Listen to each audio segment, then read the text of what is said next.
राष्ट्रपति सुभाष चंद्र बोस उतर रहे हैं। सुभाष बाबू का इलेक्शन कमेटी का चेयरमैन दरबार गोपाल दास सेठ और साथ ही सरदार वल्लभ भाई पटेल और श्रीमान जयराम दास दौलतराम डॉक्टर वल्लभ भाई पटेल की आजादी की लड़त में ये लड़त में प्राण दे दिया, उनके साथ जोड़ा जाएगा। ये नगर का नाम विट्ठल नगर से जाना जाएगा और हम आप लोगों की सबकी ये आशीषते हैं कि हमारा अधिवेशन संपूर्ण सफल हो। राष्ट्रपति सुभाष चंद्र बोस का 51 बैलों का रथ चंद्र बाबू की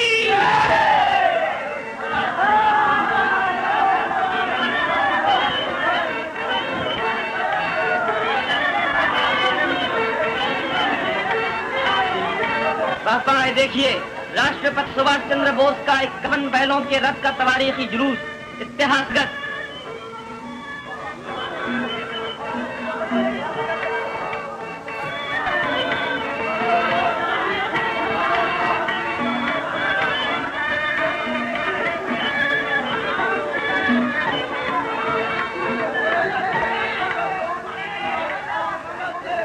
वल्लभ भाई पटेल, श्री भूलभाई देसाई और आचार्य कृपलानी सब्जेक्ट कमेटी में तकरीर के लिए जा रहे हैं। स्वर्गवासी देशभक्त विट्ठल भाई पटेल के पुतले की नकाबकुशाई राष्ट्रपति कर रहे हैं। दरबार गोपाल दास दिखाई दे रहे हैं। जीवन काल में उनसे ज्यादा परिचय का सौभाग्य मुझे नहीं हुआ था। आप लोगों का शायद आश्चर्य होगा, उनके जीवन का अंतिम समय में वो सौभाग्य मुझे प्राप्त हुआ। खास करके जिस समय उन्होंने यूरोप में थे और उनके स्वास्थ्य बिल्कुल टूट गया, उस समय में मैं उनके पास कई महीनों तक रहा था और उसी समय में उनके चरित्र का वास्तव मुझे प्राप्त हुआ। राष्ट्रपति को वॉलंटियर्स की तरफ से सलामी दी जा रही है।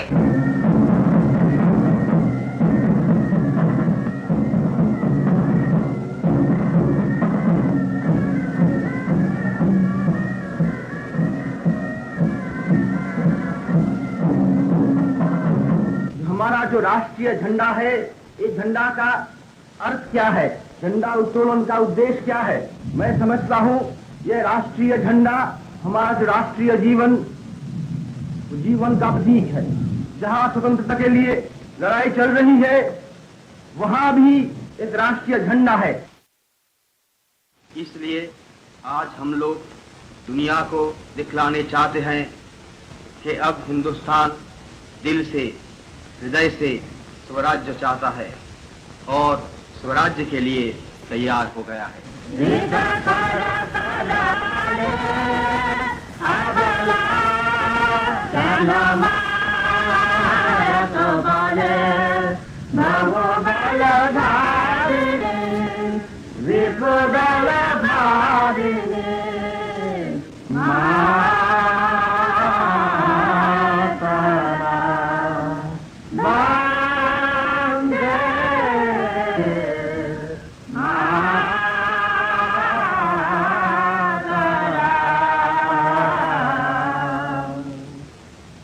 The lakhs and the millions who are going to join our organization. It will require tremendous effort, tremendous organizing ability on our part to make the Congress of the future a strong and a disciplined body of men and women. Millions and millions of arms and workers. On the other hand, we have to come closer together to our brethren in this faith. I am aware that a section of our brethren in the faith are not wholly satisfied with the resolution adopted by the Congress.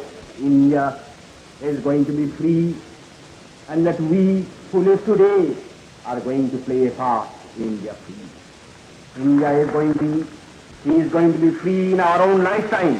There is no doubt about that in my own mind. I feel it, and if I may say in all humility, I see it with my own eyes. There is no power on earth keep India enslaved anymore. There is our strength within us. There are events abroad which are helping to shape the destiny of India. Let us believe in India's destiny. और वो ये थी कि जब मसला आणे जी की जो प्रस्ताव था वो पेश हुआ, आप जानते हैं कि पंत जी ने तो स्वीकार किया, इसलिए नहीं कि कोई वो आपकी मर्जी के खिलाफ बात करे, बल्कि उनसे ये कहा गया था, ये संदेशा उनको मिला था कि ये बात बहुत सारे खास तौर से हमारे बंगाल के भाई पसंद करें। सब सवाल और बाकी जो सवाल है इनके सामने, ये तो आइंदा साल के लिए भी इसमें कुछ बात है जो आइंदा साल के लिए, तो सब बात देखते हुए मैं तो बहुत अफसोस से ये कहता हूँ कि कोई रास्ता मुझे मालूम नहीं होता है।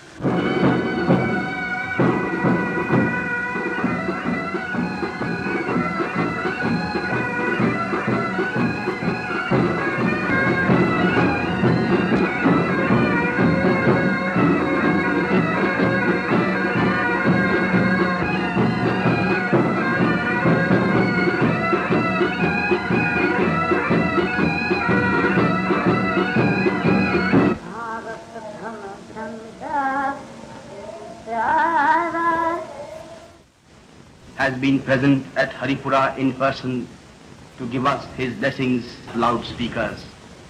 And I do hope that in future we shall make greater use of the film. In conclusion, I beg of you to remember that our mission remains unfulfilled. We have undoubtedly traveled a long way towards the goal of Swaraj, but complete independence has yet to be won. The coming months and years will prove to be a momentous period in our history, pregnant with immense possibilities. Let us therefore resolve to gird up our loins, sink all our differences, stand shoulder to shoulder, and continue our march towards the goal of Purna Swaraj. राष्ट्रपति सवारी की शान देखी, जिसे चौचंद बनाने के लिए भारतीय नरेशों ने भी हाथ बटाया था। राष्ट्रपति की बीमारी के कारण उनका चित्र ही 52 हाथियों के रथ पर रखा गया। राष्ट्रीय झंडा, राष्ट्रीय सैनिक, स्वयंसेवक बालक बालिकाओं का दल, राष्ट्र प्रेमी जनता, सबने मिलकर मानव स्वतंत्रता का एक सजीव चित्र बना रखा है। अंदाजा लगा सकते हैं आप इस जन समूह का। पेड़ की जालियां, पहाड़ के अनगढ़ ढोके आज थिएटर और सिनेमा की सीट से भी अच्छे हैं। कितना उत्साह दिखाई दे रहा है लोगों में। ये सजे सजाए हाथी कितने शोभायमान मालूम हो रहे हैं। कितनी सज धज होते हुए भी झंडा वही विजयी विश्व तिरंगा प्यारा। हर एक हाथियों के पीठ पर भूतपूर्व राष्ट्रपतियों के चित्र रखे हुए।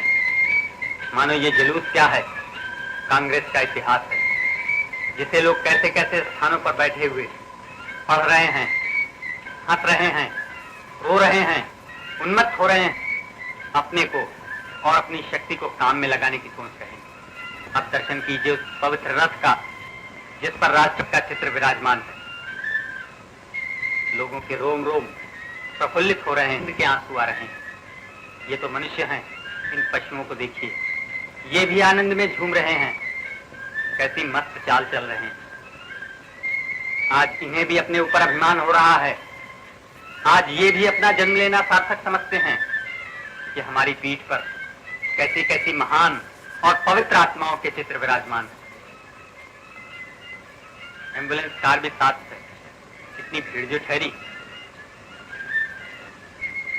कितना अपार जनता। कुर्सी पर लिए हुए विषय समिति के पंडाल के अंदर ले जा रहे हैं। सेवा, लगन, आदर्श एक ही दृश्य में। पंडाल के अंदर राष्ट्रपति के आते ही लोग उनका दर्शन करने के लिए खड़े होने लगते हैं। स्वयं सेवक गण से बैठने की प्रार्थना कर रहे हैं। अब दर्शन कीजिए राष्ट्रपति का। 102 डिग्री बुखार है इस समय, लेकिन कर्तव्य, दृढ़ता, चिरजीवी हो कर्तव्य परायण।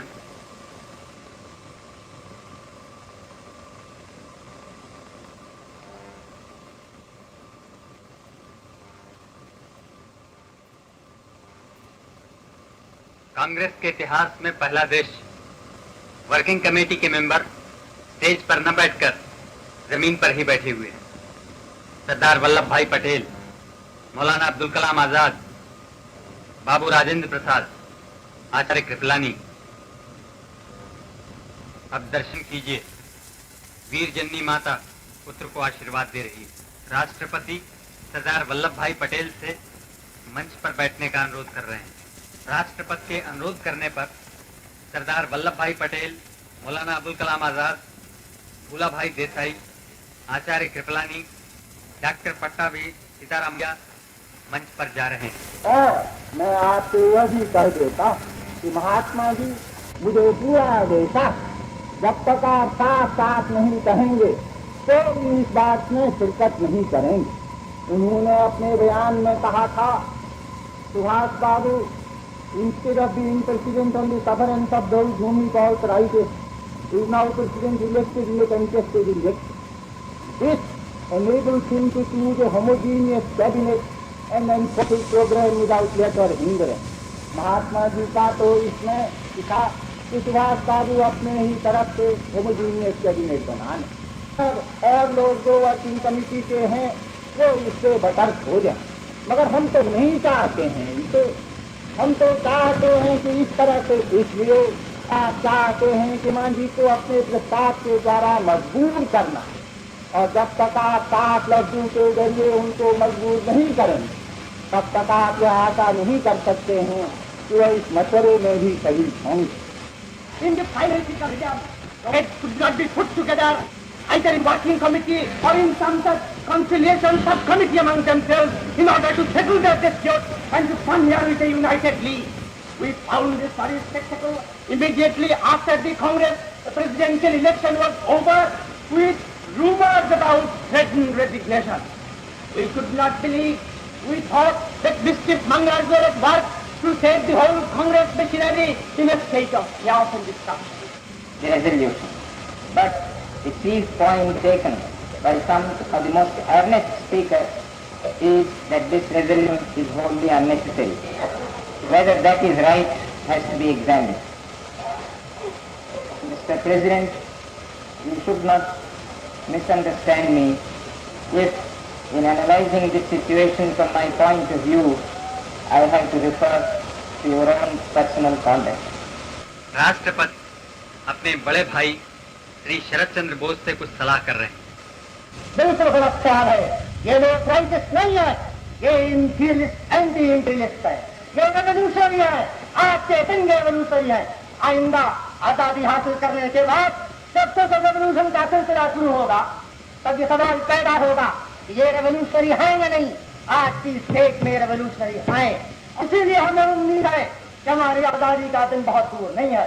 इसलिए अल्फाज से हमें समझना चाहिए। महात्मा गांधी के बारे में कुछ लोगों ने ये कहने के सवाल पेश किया कि ये डिक्टेटरशिप का सवाल आप सोच रहे हैं।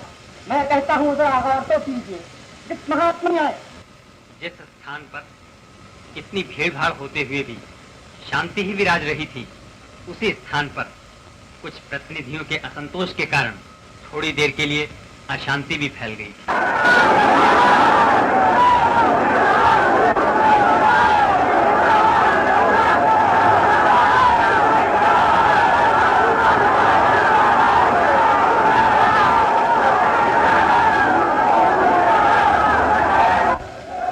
the House is this, he wants to ask the leave of the House to withdraw his resolution. Will you kindly keep quiet? Will you kindly take your seats and allow Mr. Ane to proceed?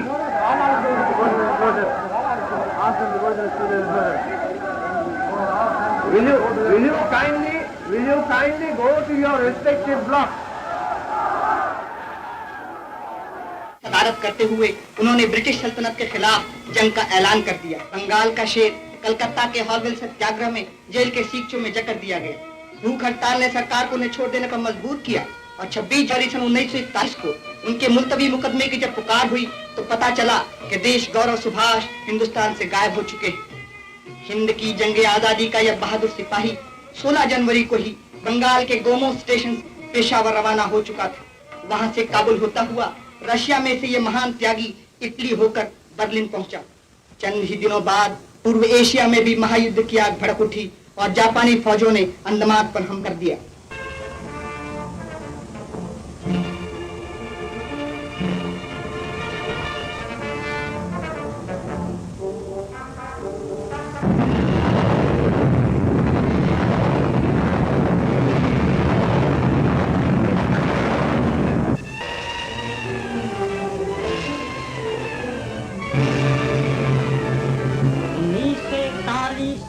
दिसंबर को बृहत्तर पूर्व Asia की जंग हो गई और Asia को Asia वालों का बनाने के लिए तिब्बत फौजें अंग्रेज व अमेरिकानों को उनके एशियाई अड्डों से निकाल देकर 19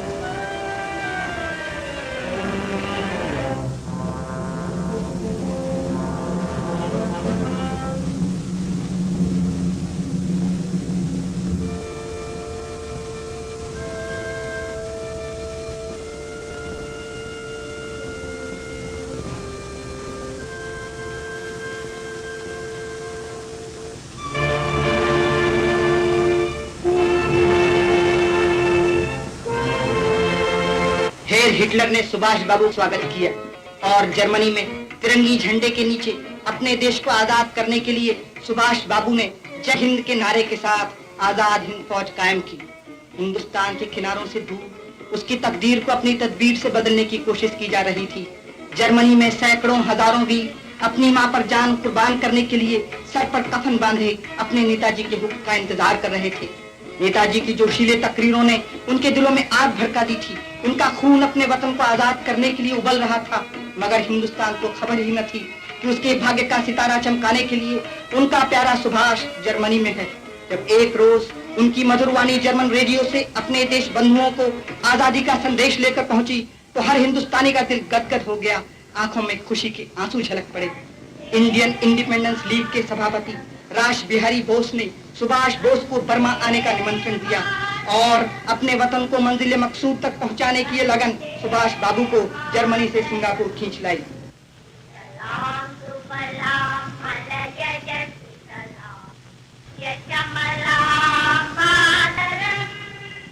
पूर्वी एशिया के आजाद के प्रतिनिधियों का एक अजीम शान जलसा शोनान के दाइथोआ गेकिजो में हुआ, जबकि दो निहायत जरूरी बातें लोगों के देख। पहली बात, आजाद हिंद संघ के प्रधान श्रीयुत रास बिहारी इस्तीफा देकर श्रीयुत सुभाष चंद्र बोस को आजाद हिंद संघ का नया प्रधान मुकर्रर किया।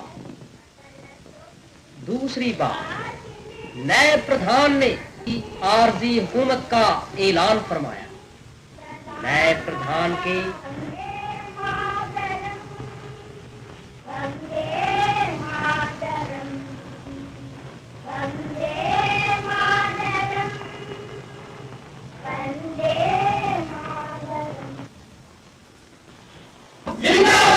इंकलाब जिंदाबाद, बाबू सुभाष चंद्र बोस की जय, पंडित जवाहरलाल नेहरू की जय, महात्मा गांधी की जय, आजाद हिंद फौज।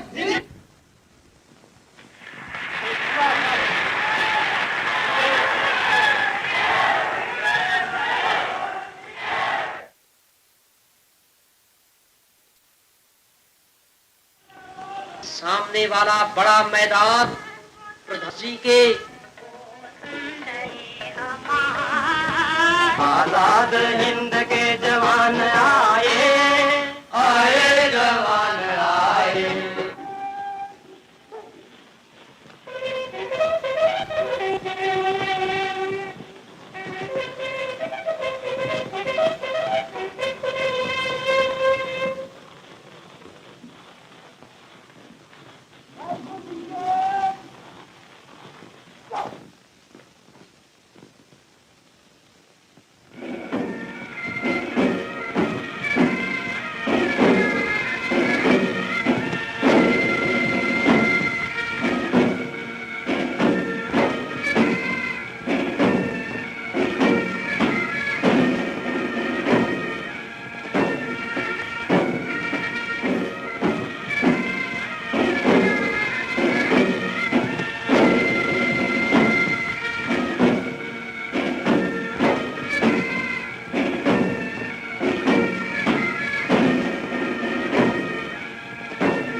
तारीख में आप देख लीजिए, जब भी एक जंग शुरू होती है तो आम सिपाहियों के मुंह से एक नारा निकलता है। जब सन 39 में फ्रांस और जर्मनी के दरमियान लड़ाई छिड़ गई, उस पर जर्मन सिपाहियों के मुंह से एक नारा निकल रहा था, और वो ये था, चलो पेरिस, चलो पेरिस। तो है फ्रांस की राजधानी, और पेरिस पर कब्जा करने से फिर फतेह हो सकती। तो इसलिए उन लोगों के मुंह से वो एक ही नारा निकल रहा था, चलो पेरिस, चलो पेरिस। के बाद जब पूर्वी एशिया में लड़ाई छिड़ गई तो जापान के बहादुर सिपाहियों के मुंह से सिर्फ एक ही नारा उस पर निकल रहा था, चलो सिंगापुर, चलो सिंगापुर। वो तो क्या होना चाहिए, हमारा भी एक ही नारा होना चाहिए, हो सकता है, और दिल्ली, चलो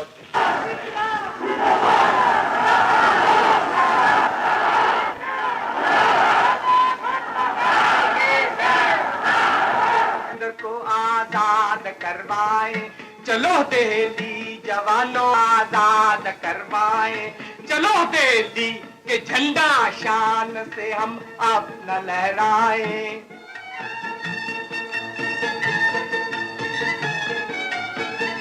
चलो दिल्ली, उसी दिल्ली जहाँ है राज अंग्रेजी, चलो दिल्ली, उसी दिल्ली जहाँ है राज अंग्रेजी, चलो दिल्ली के रंग के लिए मुतलक हो।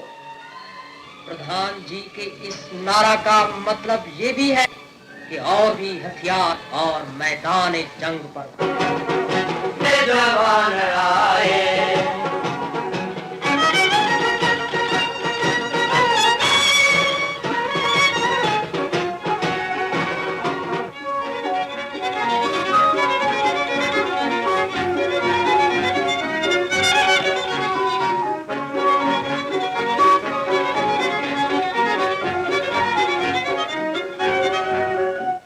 नेताजी के ये अकीदे हैं, इसलिए कम से कम 3 लाख हथियार बंद सिपाहियों की उन्हें जरूरत है।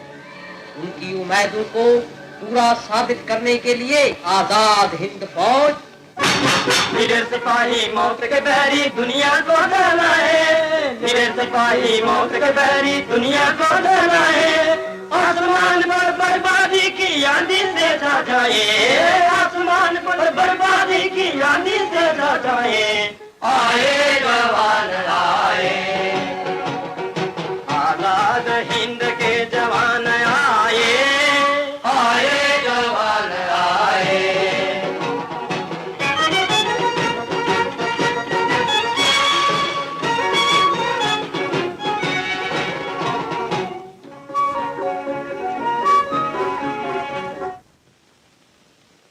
नहीं कह सकता था कि ये खून हिंदू का है या मुसलमान का है। वो खून तो भारत के सच्चे सपूतों का खून था और सिर्फ भारत माता की गुलामी की जंजीरों को तोड़ने के लिए बह रहा था। जय हिंद।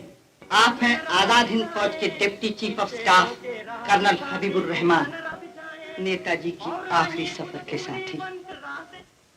देखिए देखिए, ये वही हाथ हैं जिन्होंने हमारे नेताजी के जलते हुए शरीर की आग बुझा।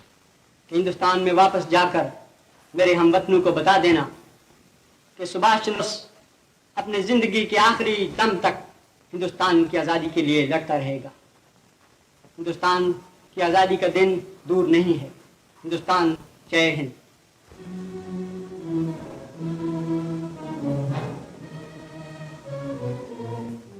के उजाले में हम देश के नेताओं यानी आज़ादी के बहादुर सिपाही प्रणाम करते हैं और आज़ादी उत्सव का ये चित्र अपने देश की सेवा में अर्पण करते हैं ताकि हमारी ये नम्र भेंट इस सुनहरे इतिहास की सच अमर यादगार बनी रहे। जय Hind. The most daring and the most dynamic in the youth of India. As an all India leader in the fight against British imperialism, he stands in a class by himself. He is a brilliant leader and an uncompromising fighter. He has dedicated his whole life to the cause of Mother India, and he richly deserves the name of Desh Sevak Subhash. 11 times he has been in British political prison, but all that suffering and sacrifice have only strengthened his dynamic will to wage the battle for freedom until victory is achieved. Friends and comrades in arms, in your presence today, I resign my office and appoint the President of the Indian Independence Movement.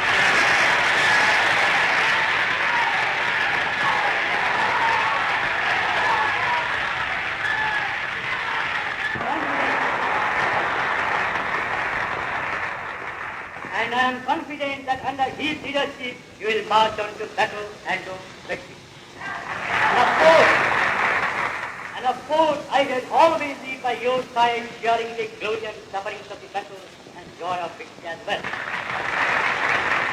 Friends and comrades, the greatest moment in our life has come.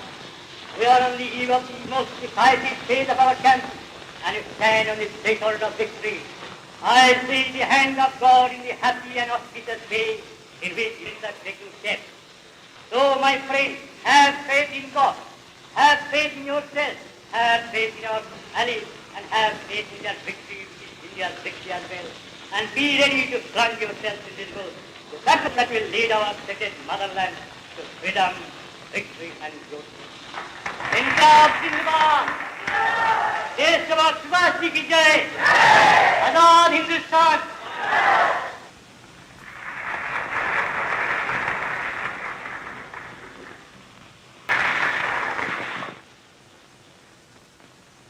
इसलिए ये काम दिल्ली, आज दिल्ली दिल की मुराद पाने को है, इसकी मुकामना सफल होने को है।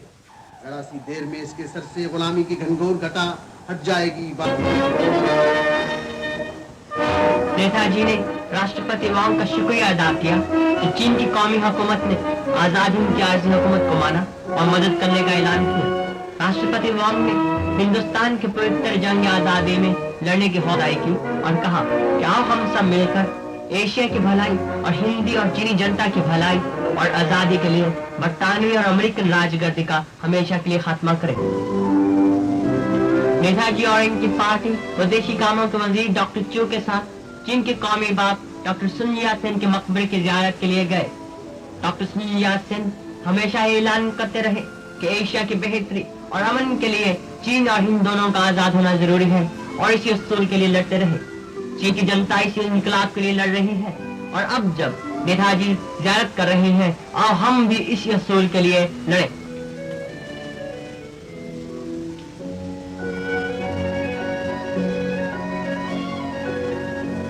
यहाँ खड़े होकर डॉक्टर चू ने नेताजी को नैनकिंग की राजधानी के नजारे दिखलाए।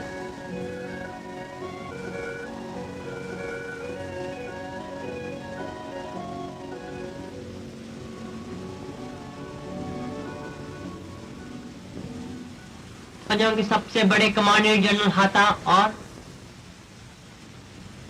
एम्बेसडर तानी नेताजी से मुलाकात करने के लिए आए।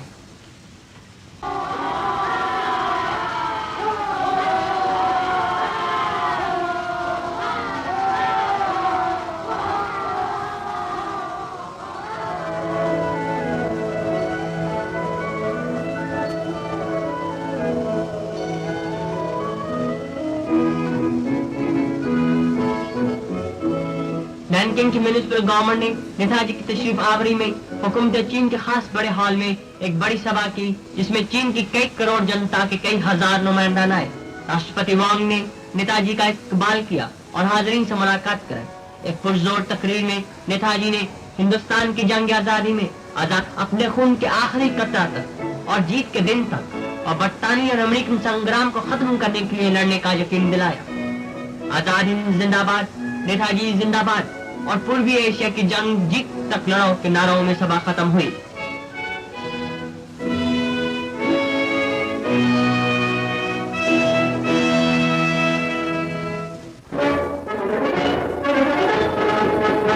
नेताजी ने राष्ट्रपति वांग के साथ इकट्ठे नैनकिंग के फौजी स्कूल का मुलाहजा किया और बरतानिया और अमेरिकन राजगद्दी का खात्मा करने वाली चीनी फौज के आने वाले जोश से भरे हुए तालब इल्म फौजियों की सलामी ली।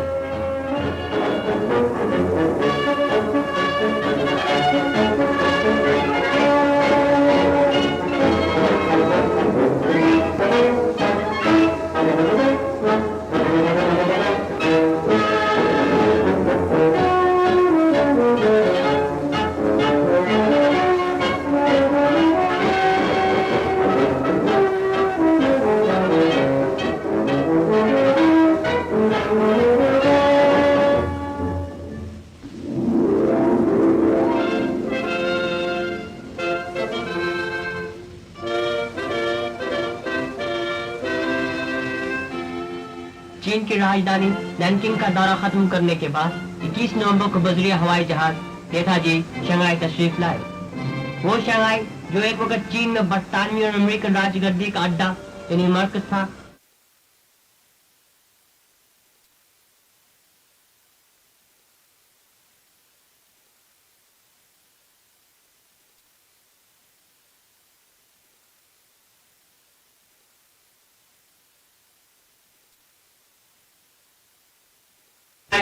जग पर चमके भारत नाम सगा। जय हो जय हो जय हो जय जय जय हर सूबे के रहने वाले हर मजहब के प्रवक्ते गूंजे प्रेम की माला। सूरज बन कर पर चमके भारत नाम सुहागा।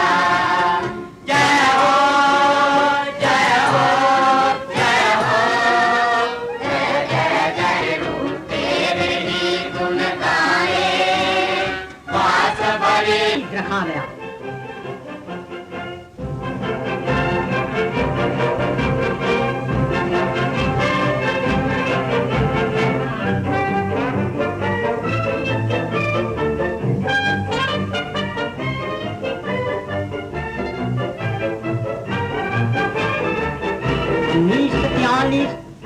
दिसंबर को जनता की जय ध्वनि के बीच हमारे नेताजी अंडमान के टापू पर जो हमारे आजाद हिंद का पहला इलाका होगा पैर रखते हैं।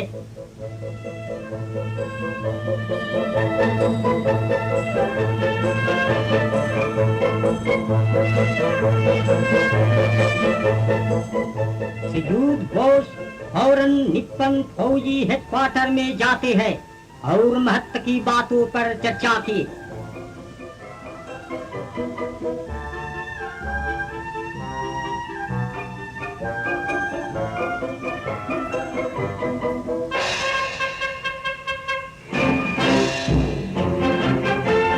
फिर रॉस टापू पोर्ट ब्लेयर के लिए रवाना हुई।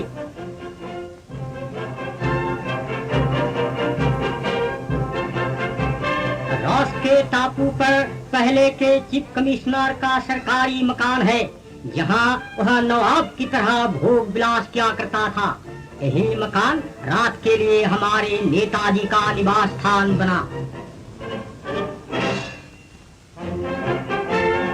दूसरे रोज जनता की सभा हुई।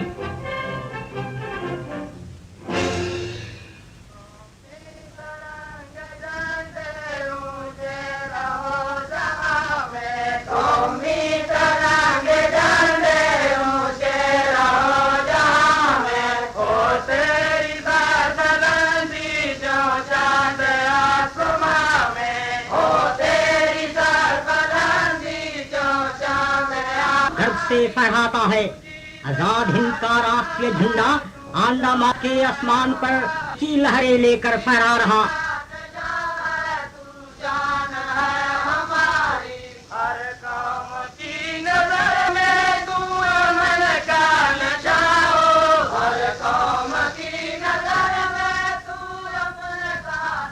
फिर नेताजी बोस मंच पर खड़े होते और एक जोशीला व्याख्यान करते हैं जो इस प्रकार है।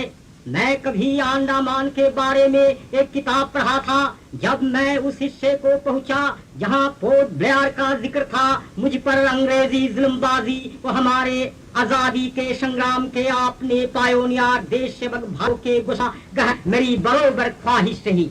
अब मेरी ख्वाहिश पूरी है और आप हिंदुस्तान में पहले आजाद हिंदुस्तानी हो। सारे हिंदुस्तान के मुकाबले में ये टापू छोटे हो ही है, मगर शुरुआत में हमारी थोड़ी तादाद होने पर भी वह दिन अब दूर नहीं जब सारा हिंदुस्तान आजाद हो जाएगा। उस आजादी को हासिल करने के लिए हमारी आजादी की सयूद बोस के भाषण के जब में टापू के रहने वालों की तरफ से मिस्टर रासे क्रिटीना हलफ लेते हैं कि एंग्लो अमेरिका की ताकतों का नाश कर देने के लिए वे एकजुट से आगे बढ़ेंगे।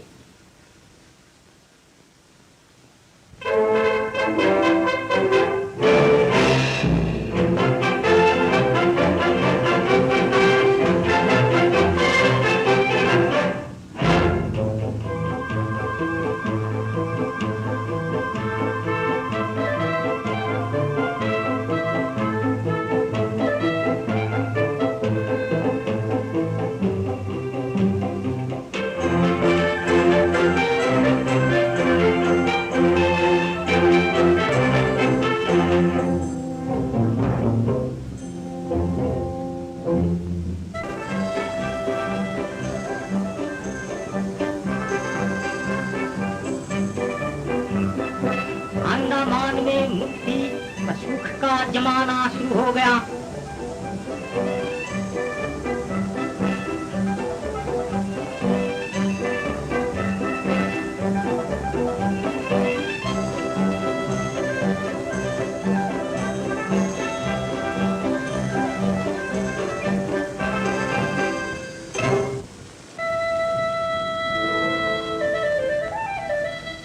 सयूद बोस अंडमान कैद खाने की जांच करते हैं। निप्पन फौजों के आने के पहले यहाँ से कई 300 प्रमुख राजबंदियों को अंग्रेज हिंदुस्तान में ले गए। जब वो सुनेंगे कि आजाद हिंद का यहाँ फहरा दिया गया, उनकी क्या भावना होगी।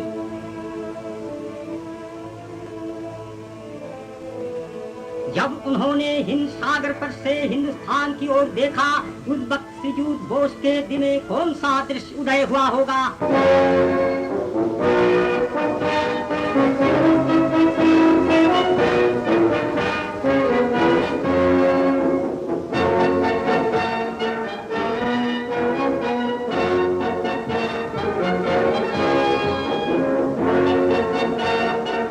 क्योंकि बड़े पूर्वी कौमों की सभा में हिस्सा लेने के बाद चीन की कौमी हुकूमत के राष्ट्रपति होंगचिंग वेज दावत को कबूल करते हुए आजाद हिंद की आर्थिक हुकूमत के राष्ट्रपति नेताजी गुजरी हवाई जहाज अपनी पार्टी समेत 17 नवंबर को चीन की राजधानी नैनकिंग में तशरीफ लाए। राष्ट्रपति वांग, विदेशी कामों के वजीर डॉक्टर चिव और दीगर बड़े चीनी अफसरान हवाई अड्डा पर आए हुए थे। जहाज से उतरने पर नेताजी ने राष्ट्रपति वांग के साथ हाथ मिलाया।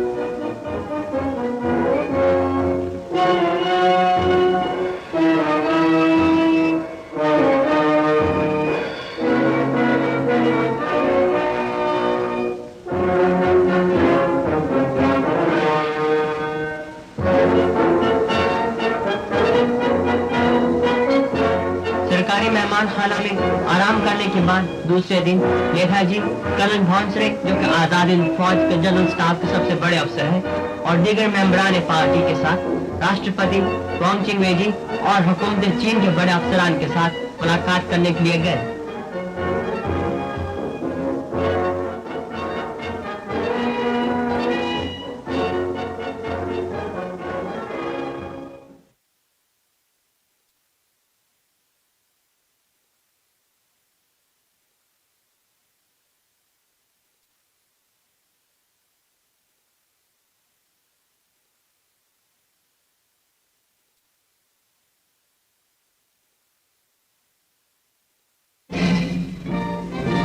उनके जहाज इस जगह पर नेताजी एडमिरल योशिदा से मिले और आपसे हाथ मिलाए।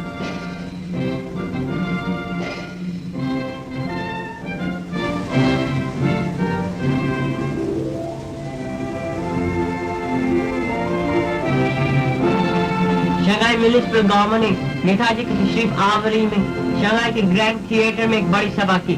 मेयर चेंगकुम ने इब्तदाई तकरीर में आपका स्वागत किया और हाजिरीन से मिलाया। एक जोश दिलाने वाली तकरीर में कि जैसा शंघाई बरतानवी और अमेरिकन राजगद्दी से आजाद होकर एक हो चुका है,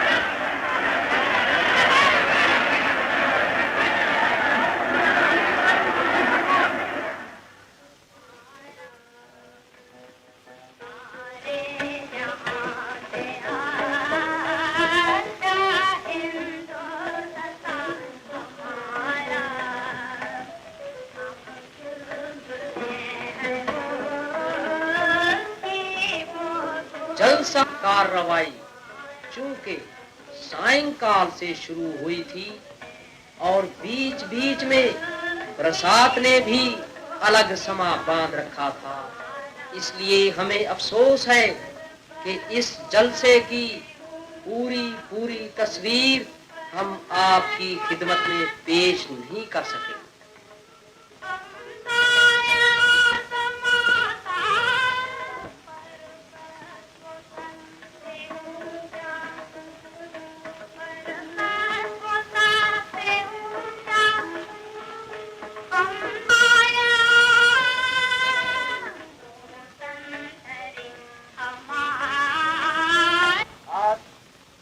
मेरी जिंदगी सबसे बड़ा फख्र का दिन है। आज खुदा ने मुझे मौका कि मैं दुनिया के सामने खुल्लम खुल्ला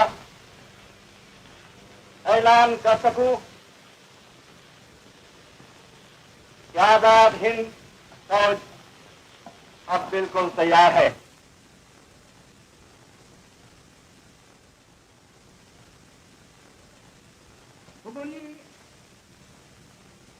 इसी साल के नवंबर में जब सब एशियाई देशों के प्रतिनिधि इलाके की समुन्नति व साथ ही बृहत्तर पूर्व एशियाई जंग की कामयाबी की बाबत चर्चा करने के लिए बृहत्तर पूर्व एशिया की सभा में टोक्यो में इकट्ठे हुए, प्रधानमंत्री तोजो निप्पन के प्रतिनिधि की हैसियत घोषणा किए कि निप्पन अंडमान और निकोबर को जल्द ही अर्जी हुकूमत की इख्तियारी के नीचे रख देने के लिए तैयार है।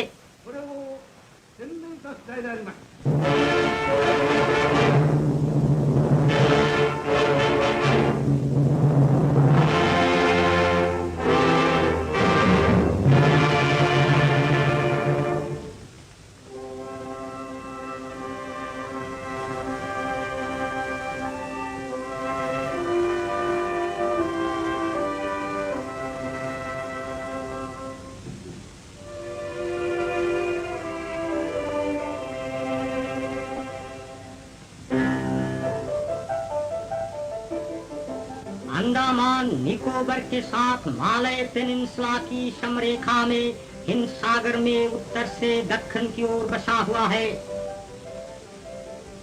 और यह हिंदुस्तान कलकत्ता से 1350 किलोमीटर, बर्मा रंगून से 750 किलोमीटर,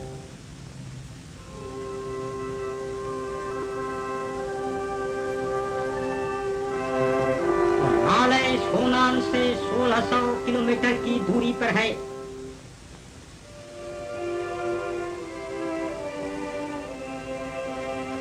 हिंद सागर के किसी तूफान से बचने के लिए अगर कोई जहाज उसके पास लंगर डालता तो उस जहाज के मल्लाह को के जंगली लोग खून कर डालने वाले थे, ऐसा कहा जाता था। इस जगह को हिंदुस्तानी देशभक्तों को जो अंग्रेजी जुल्म का विरोध किए जिंदगी भर बनवास देने के लिए 1857 से एक आदर्श मुकाम बनाया और इस सुदूर जंग टापू पर एक विशाल जमकाला और मजबूत कैद खाना, वह भी खुद कैदियों के पसीने और मेहनत से बनाया गया था। बाद में सिर्फ राजबंदियां ही नहीं, यहाँ तक कि चोर डाकुओं जिन्हें लंबी सजा मिली और बर्मा से भी कैदियों को यहाँ भेजा जाने लगा। 20वीं सदी के शुरू में यहाँ 40,000 मर्द और 3,000 औरत कैदीन थी।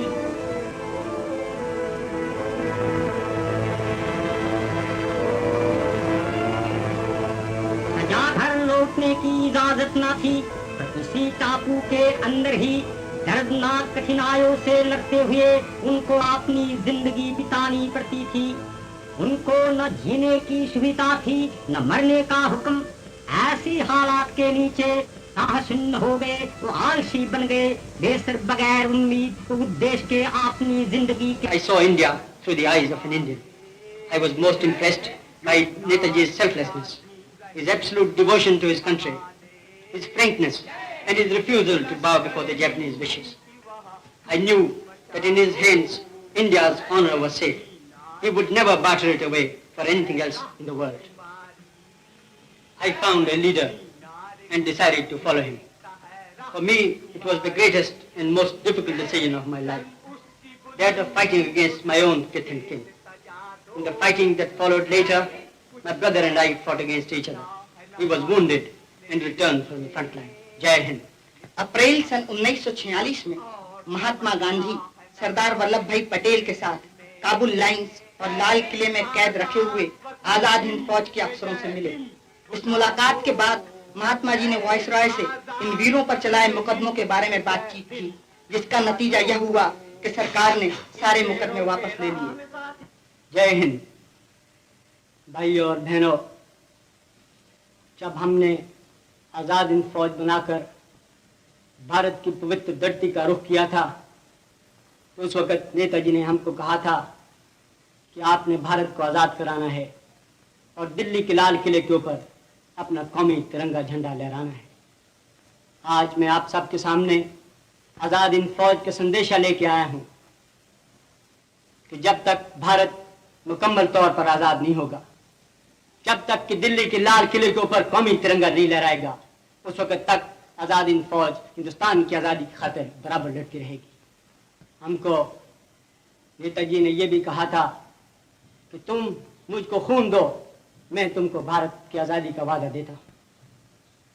इस पर हमारे तमाम सिपाहियों और अफसरों ने नेताजी के सामने ये कसम खाई थी कि नेताजी, अगर भारत खून बहाने से आज़ाद हो सकता है तो हम आपको वादा देते हैं कि हम अपने खून की नदियां बहा देंगे। जबकि इम्फाल की लड़ाई शुरू हुई तो हमारे अफसरों और जवानों ने अपने वादे को पूरा किया। उन्होंने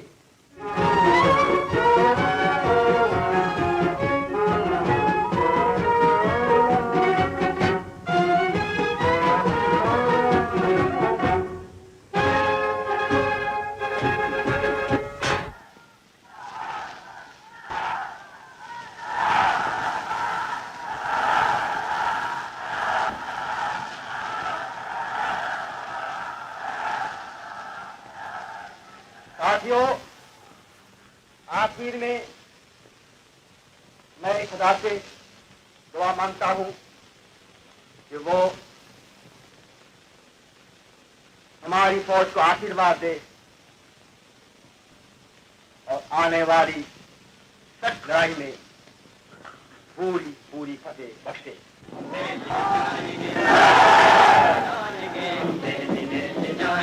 हम तेरे हिंद बनाएंगे, हम फौजी बनते रहना है, दुख दर्द मुसीबत रहना है, हम फौजी बनते रहना है, दुख दर्द मुसीबत है। सुबह का कहना है, चलो दिल्ली चल के रहना है, सुबह का कहना है, चलो दिल्ली चल के रहना है।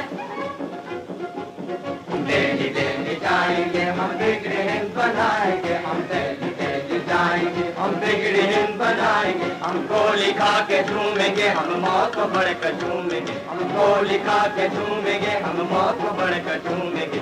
वाले बन आजादी के हम दरिया जंगल घूमेंगे, वाले बन आजादी दरिया जंगल घूमेंगे। जाएंगे हम बिगड़े हिंद जाएंगे हम बिगड़े हिंद बनाएंगे हमारा हाथी है प्यारी साथी है शबाश हमारा हाथी है और रात प्यारी साथी है कैसा खतरबाती है खुदा हमारा साथ कैसा खतरबाती है खुदा हमारा साथी है दिल्ली दिल्ली जाएंगे हम बिगड़े हिंद बनाएंगे हम दिल्ली आखिर में मैं फिर कहना चाहता हूँ मुझे खुशी और फख्र हुआ कि हिंदुस्तान की आजाद फौज और लड़ने के लिए जान देने के लिए खून बहाने के लिए मिटाएंगे बढ़ाए जा खुशी के गीत गाए जा ये जिंदगी है कौम की तू कौम से लुटाए जा कदम कदम बढ़ाए जा खुशी के गीत गाए जा ये जिंदगी है कौम की तू कौम से लुटाए जा यकीन दिलाता हूँ मैं क्या सकता सुख और दुख में अंधेरे और रोशनी मुसीबत और फतेह आपके साथ लेकिन अब मैं आप क्या दे सकता हूं मेरे हाथ में क्या है सब सकता है आपको भूख ना भी सकता आपका मैं भी सकता आपको मुसीबत मैं भी सकता आपको तकलीफ और आखिर में मौत बढ़ाए जा खुशी के गीतों में कौम से लुटाए जा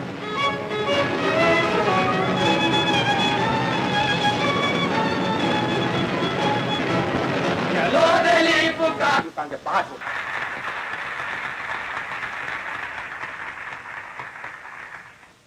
ये रास्ता सीधा है हमें अपना खून बहाना है हमें कुर्बानी उठाना है सब रुकावटें का सामना करना है आखिर में कामयाब होगी इस रास्ते में हम क्या देखते हम सब गुलाम हैं हमारे हाथ में हाथ है क्या हमारे रास्ते में आएगी प्यार तकलीफें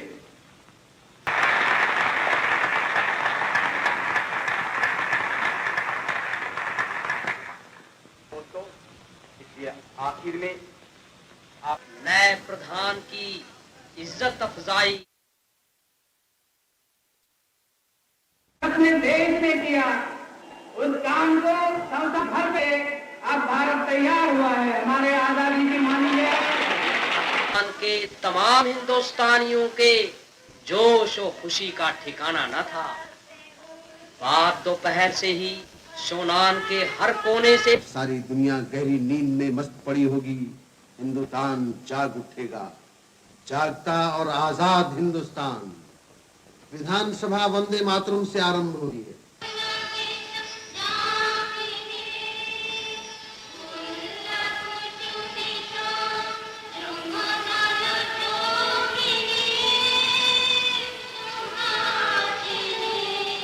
विधानसभा के प्रमुख त्याग मूर्ति बाबू राजेंद्र प्रसाद तकरीर कर रहे हैं कहते हैं कि हम अपनी श्रद्धा और भक्ति का उपहार महात्मा गांधी को भी भेंट करें 30 वर्षों से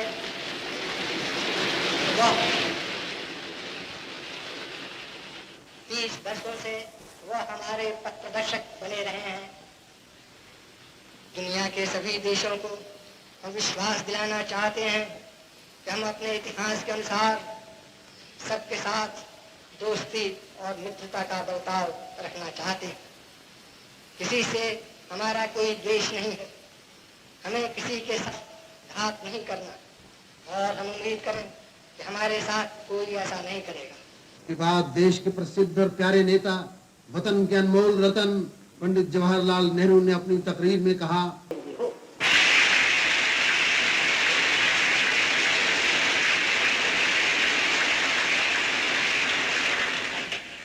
जनाब चौधरी खलीकुज़्ज़मान पंडित जी की तारीफ करते हैं ठीक 12 बजे शंख ध्वनि घंटे घड़ियाल की नाद के साथ हिंदुस्तान आजाद हो गया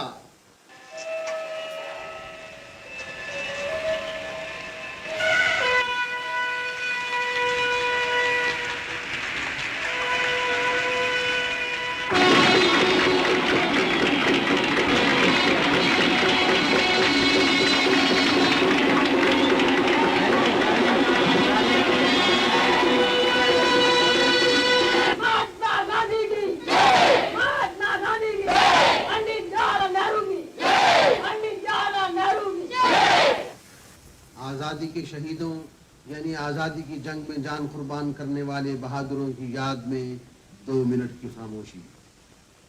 खामोश सो रहे हैं शहीदे वतन, खामोश सोए हैं पर इन्हें भी है स्वतंत्रता का होश। है देश की खुशी में इन्हें भी खुशोश, चुपके से चैन लेने दो खामोश, हश खामोश। विधानसभा के सारे सभासद मुल्क की भलाई, वतन की वफादारी और देश की सेवा के लिए प्रतिज्ञा करते हैं। अब बाबू राजेंद्र प्रसाद भारतीय महिलाओं की तरफ से श्रीमती हंसम राष्ट्रीय गौरव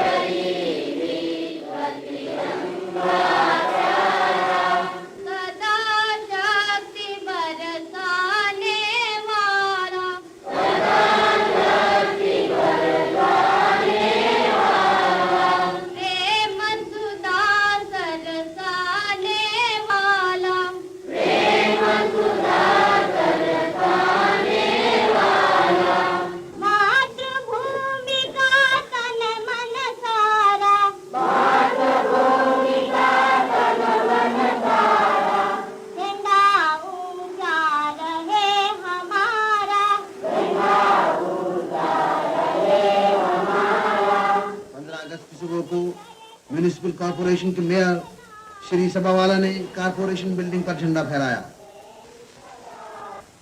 इसके बाद विधानसभा ये फैसला करती है कि लॉर्ड को हिंदुस्तान का गवर्नर जनरल मुकर्रर किया जाए। 15 अगस्त आजादी की पहली सुबह, यह है वायसराय भवन, जहां आज तक अंग्रेजी सरकार का वायसराय हुकूमत करता था, वहां इस घड़ी जनता की सरकार बन रही है।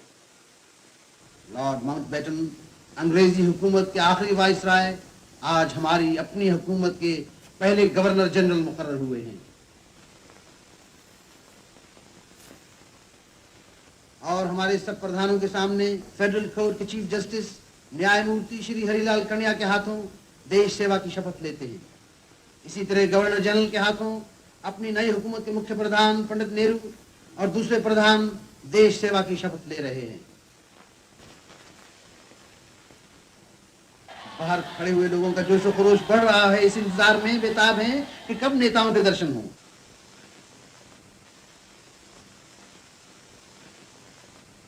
आप हैं स्वतंत्र भारत के पहले प्रधान।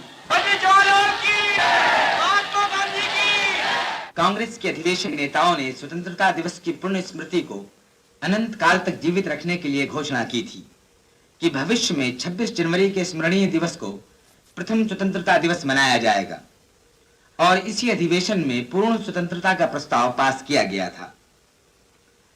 25 जनवरी को विधान परिषद ने एकमत होकर भारतीय गणराज्य के प्रथम राष्ट्रपति के पद के लिए डॉक्टर राजेंद्र प्रसाद को चुना, और नए विधान को विधान परिषद के सदस्यों ने बहुमत से मान लिया।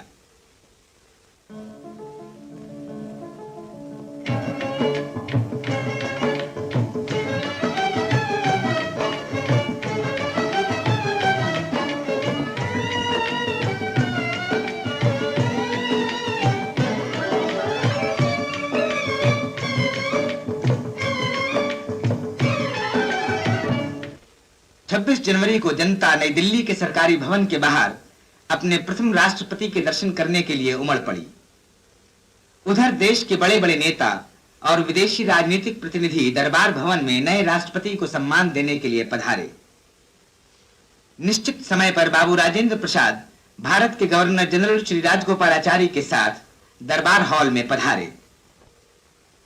दरबार हॉल में उपस्थित विदेशी राजदूत, मंत्रीगण और पार्लियामेंट के मेंबरों ने खड़े होकर इनका अभिवादन किया।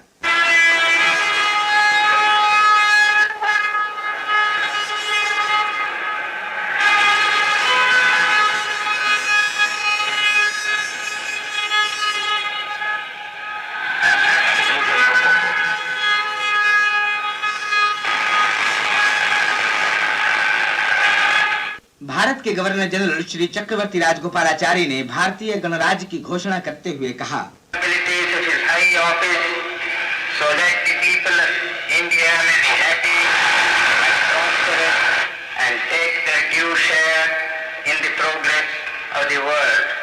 इसके बाद उन्होंने डॉक्टर राजेंद्र प्रसाद से राष्ट्रपति के सिंहासन पर विराजने का आग्रह किया। राजेंद्र बाबू ने मुख्य न्यायाधीश के सामने भारतीय गणराज्य के राष्ट्रपति के पद की शपथ ली। संविधान और विधि का परिरक्षण संरक्षण और प्रतिरक्षण करूंगा और मैं भारत की जनता की सेवा और कल्याण में निरत रहूंगा। राष्ट्रपति ने अपने भाषण में कहा, And one union which takes over the responsibility for the welfare of more than 320 million men and women that inhabit it. Its administration will now be carried on by its people and for its people. दरबार hall का कार्यक्रम समाप्त होने के बाद राष्ट्रपति दूसरे भवन में पधारे, जहां प्रधानमंत्री पंडित नेहरू, उप प्रधानमंत्री सरदार पटेल, मुख्य न्यायाधीश और दूसरे मंत्रियों ने अपने अपने पद की शपथ ली और राष्ट्रपति से परिचय प्राप्त किया।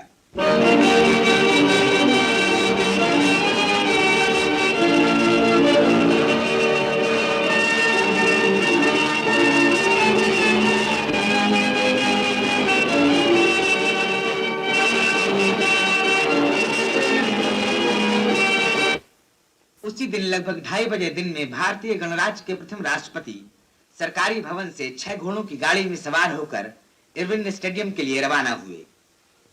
जनता लाखों की संख्या में उनके दर्शन के लिए एकत्रित थी। जिस जिस रास्ते से राष्ट्रपति की सवारी गुजरी, वहां सड़कों के दोनों तरफ जनता के ठट लगे हुए थे।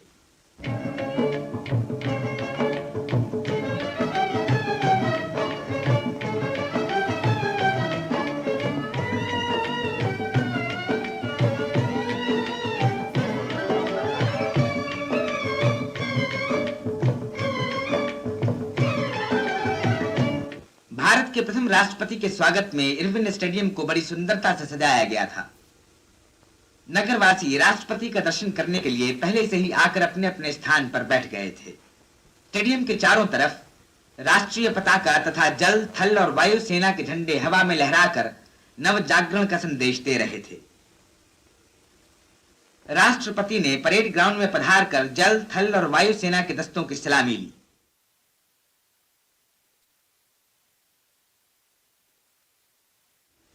उसी समय आकाश में हवाई जहाजों की एक टुकड़ी राष्ट्रपति को मान देती हुई स्टेडियम के ऊपर से गुजरी। फौजी दस्तों की सलामी लेने के बाद राष्ट्रपति जनता की करतल ध्वनि के बीच गवर्नमेंट हाउस के लिए रवाना हो गए।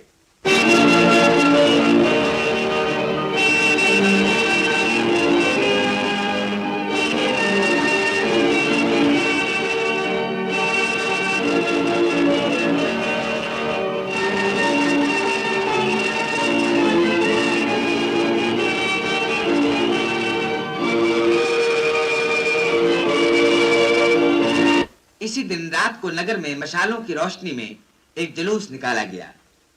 इस जुलूस में देश के बड़े बड़े नेताओं के चित्र बड़ी सजावट के साथ निकाले गए।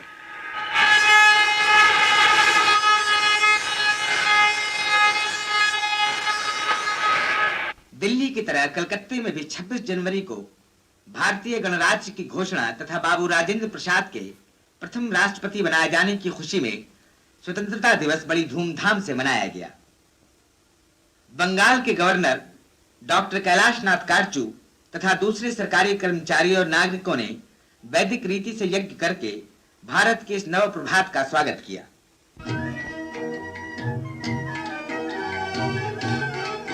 इसी प्रकार बंबई में भी बंबई के गवर्नर अपने पद की शपथ लेने के लिए लेडी महाराज सिंह के साथ टाउन हॉल में पधारे। 26 जनवरी के दिन संपूर्ण प्रभुत्व संपन्न लोकतंत्रात्मक गणराज्य के उपलक्ष्य में समारोह मनाया गया। राजा सर महाराज सिंह ने प्रमुख न्यायाधीश के सामने अपने पद की शपथ ली।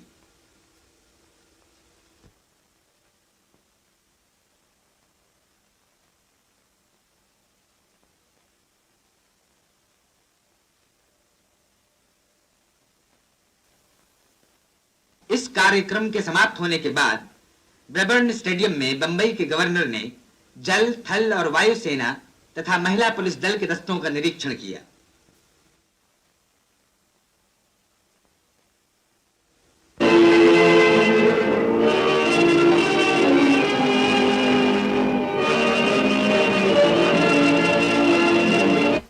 ये वो दिन है जब संसार के स्वतंत्रता प्रेमी राष्ट्रों में प्रजातंत्र भारत ने एक बार अपना गौरवपूर्ण स्थान प्राप्त किया है। इसी दिन शाम को चौपाटी के मैदान में एक सार्वजनिक सभा हुई। सरदार पटेल की जय जय।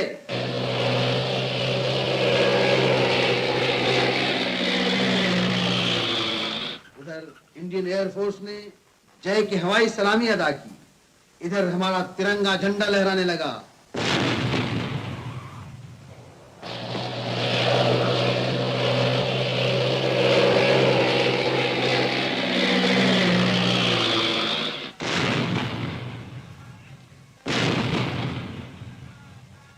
जय जय जय हिंद।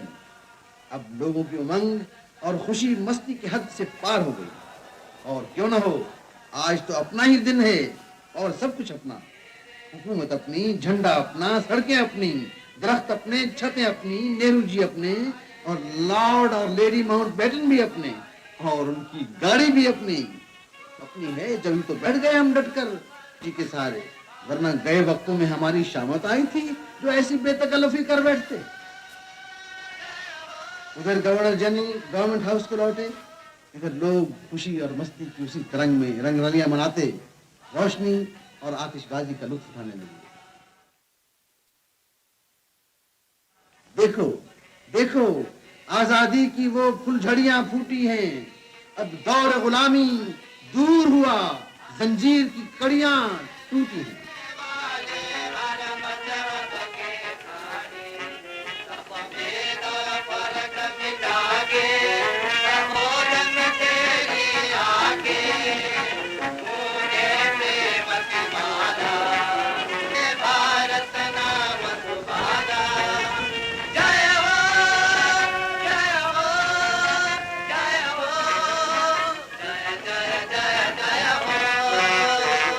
अगस्त की सुबह को लोगों का बेहुजूम एक अथाह सागर की तरह दिल्ली की आजाद वादी में बड़े ठाठ से मौजे मार रहा है।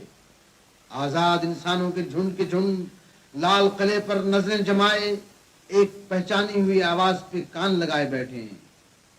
लोगों की आंखों का मरकज है उनका अपना तिरंगा झंडा, जो पंडित नेहरू ने अपने मुबारक हाथों से फहराया और नेताजी को भी खुशउस्लूबी, सफाई और सच्चाई के साथ खत्म करके अब बंबई आए हैं। ये लीजिए, लॉर्ड और लेडी माउंटबेटन जनरल ऑफनलेक के साथ बैलेट प्रेयर पर आ पहुंचे ताकि अंग्रेजी हुकूमत ने जो हिंदुस्तान छोड़ने का वादा किया था उसे पूरा करें, क्योंकि इसी वादा वफाई से हिंदुस्तान और इंग्लिस्तान के दरमियान मित्रता का संबंध कायम रहेगा। इस वक्त लॉर्ड माउंटबेटन इंग्लिस्तान के आखिरी वायसराय और हिंदुस्तान के पहले गवर्नर की हैसियत से विलायत जाने वाले जॉर्जिक जहाज के फौजी मुसाफिरों यानी 5000 अंग्रेजी फौज और उनके अफसरों को विदा कर रहे हैं। अब रुखसत होने वाली फौज अपने पुराने और उनकी मोहब्बत भरी तकरीर सुनने के इंतजार में है। पैटर्न के मुखारबिंद से निकली उसी महात्मा की क्विट इंडिया का अनोखा और नया तजर्बा आज कामयाब साबित हुआ। उड़ा दी फौजें क्विट इंडिया की शीतल शांत आंधी ने, वो तोपों से अधिक निकले कहे जो शब्द गांधी ने। आइए अब हम आपको मुंबई की 3 रोजा धूमधाम के आलीशान नजारे दिखाएं। 14 अगस्त को आधी रात से पहले कांग्रेस हाउस में देश की भलाई के लिए प्रार्थनाएं हो रही हैं, दुआएं मांगी जा रही हैं। ठीक 12 बजे श्री एस पाटिल झंडा वंदन की रस्म अदा करते हैं। इसी तरह मुंबई के मुख्य प्रधान श्री बाला साहब खेर ने सेक्रेटेरिएट पर झंडा फहराया। निशान चक्र है अपना, निशान आजादी, लहक रही है फरेरे में जान आजादी।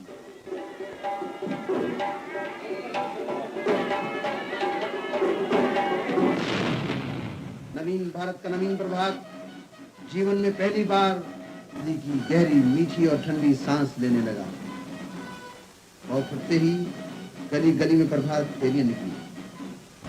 काश कि ये पौधा आजादी की हवा से फले फूले, इसके फूलों में स्वतंत्रता की सुबास और फलों में एकता का अमृत रस पैदा हो। अब मुख्य प्रधान और गृह प्रधान श्री मुरारजी देसाई रेबोन स्टेट में होम गार्ड्स की सलामी ले रहे हैं।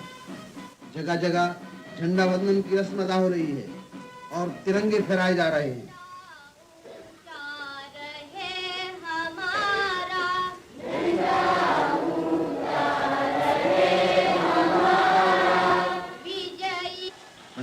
साथ साथ हैं सिपा सालार आज़ादी, सरदार मुल्क वतन सरदार वल्लभ भाई पटेल, त्याग मूर्ति बाबू राजेंद्र प्रसाद, आज़ादी और वतन के मुहाफिज खास फ़ख्र मुल्क फ़िदाए कौम मौलाना अबुल कलाम आज़ाद, और हमारे दूसरे सारे प्रधान, और आप हैं हमारे सरसेनापति जनरल ऑफनले।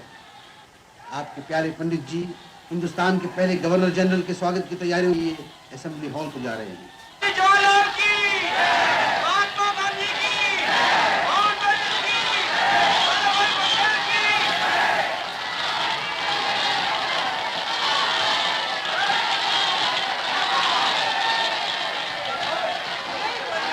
और आपके दूसरे प्रधान भी असेंबली हॉल ही को जा रहे हैं, जहां हुकूमत का रस्मी तबादला होगा, और ये लोग भी वहीं जा रहे हैं।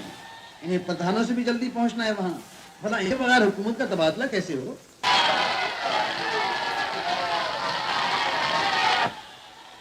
वाइसराय भवन से लॉर्ड और लेडी माउंटबेटन की सवारी भी वहीं जा रही है। आज तक हिंदुस्तान में किसी जगह किसी अंग्रेज का ऐसा स्वागत नहीं हुआ। हजारों लोग आज़ादी की खुशी में झूमते हुए हिंदुस्तान के अपने और पहले गवर्नर जनरल के दर्शनों को बेचैन हैं। तो पुलिस और दूसरी रुकावटों की परवाह न करते हुए गाड़ी को घेरे चले जा रहे हैं। इस हंगामे की भीड़ भाड़ में अमीर, गरीब, मजदूर, किसान सब यकसां कांधे से कांधा मिलाए एक दूसरे पर टूटे पड़ते हैं। लोगों का शौक और जोश और जोरों पर है, मगर माउंटबेटन और उनकी लेडी भी स्वागत से प्रसन्न हैं। सर हिलाते और हाथ मिलाते जाते हैं। लीजिए, अब सवारी असेंबली हॉल पहुंची, पर लोग हैं कि हटने का नाम ही नहीं लेते। गवर्नर जनरल के उतरने को न कोई जगह और न ही अंदर जाने को कोई रास्ता। ये लोग यकायक लोगों की नजरें ऊपर को उठी। अरे ये कौन? जनता के नेता जवाहरलाल जी। देखा जो अपने नेता रुक गए। नेता का हुक्म सुनते ही सर उनके झुक गए और गवर्नर जनरल को अंदर जाने के लिए रास्ता दे दिया।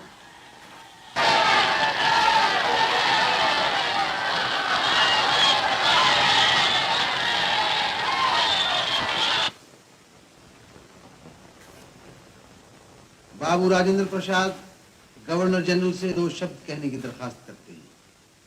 Governor general the king of England का आजादी की मुबारकबादी का संदेश अब पढ़कर सुनाते हैं।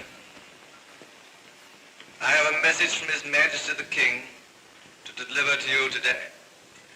This is His Majesty's message. On this historic day, when India takes her place as a free and independent dominion in the British Commonwealth of Nations, I send you all my greetings and heartfelt wishes. Freedom-loving people everywhere will wish to share in your celebrations.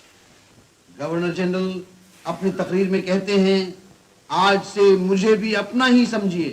From today, I am your constitutional Governor General. And I would ask you to regard me as one of yourselves.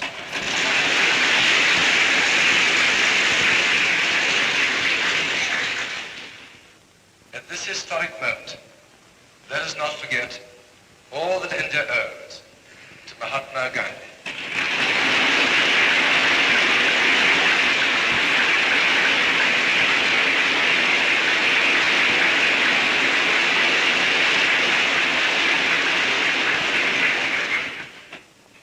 Architect of her freedom through non-violence.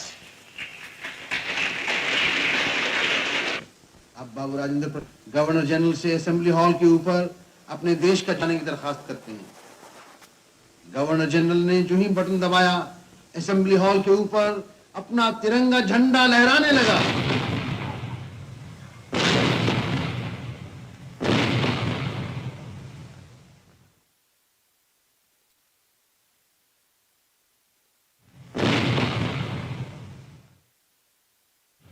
The name of Sir Firozshah Mehta needs no introduction to the public of Bombay. The father of Bombay Municipal Corporation, for over 2 decades, leader of all public opinion in Bombay city, Sir Firozshah Mehta worked unceasingly both for the development of this city and for achieving freedom of the country.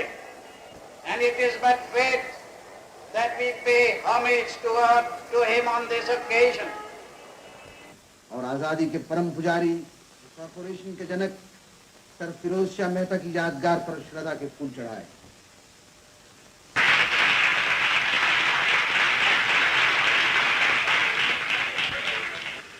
Lokmanya Tilak की यादगार पर फूल। स्वराज हमारा जन्म सिद्ध हक है। उद्योग वीर जमशेद जी टाटा। पितामह दादा भाई नौरोजी जो हिंदी स्वराज के जनक थे, उनकी यादगार पर श्रीयुत बाला साहब खेर पुष्प नौछावर कर रहे हैं। फिर सर को ऊंचा करके मुस्काया। नामदार गोखले, न्यायमूर्ति रानड़े। तीसरे पहर को ग्वालियर टैंक मैदान से एक शानदार जुलूस कई मील लंबा, जिसमें लाखों नागरिक शरीक हैं, शहर से गुजर रहा है। दाग गुलामी का धोया है अपना खून बहा के, ओ अपना खून बहा के। आजादी की जोत जगाई कितने दीप बुझा के।